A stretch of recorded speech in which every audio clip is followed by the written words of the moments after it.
中华职棒新的赛季就要开始了，高雄大比乌棒球场整修月底就会完工啊。为着要鼓励少年人去现场看比赛，高雄市府针对高中以下学生推出优惠，这看比赛门票只要50块。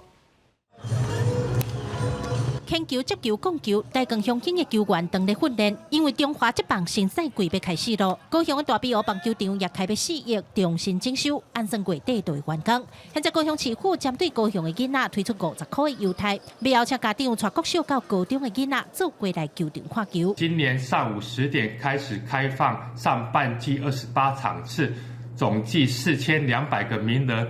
目前各场次预约名额持续增加中。文化局表示，今年丁清湖棒球场隆重举办45场的职业棒球比赛，看球的平均人数有6834人，是球场兴建以来新纪录。今年度赛季，大江一军伫大比乌隆重有48场比赛。即摆有学生优待专案，为咗囡仔拢真欢喜，会好好来利用支持棒球。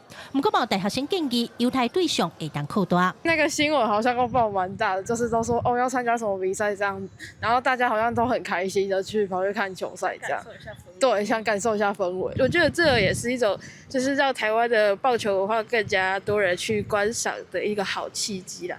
不过，如果能扩大到就是大学生或者是其他人，可能也有一些相关的优惠或者是一些活动的话，我觉得也会不错。对。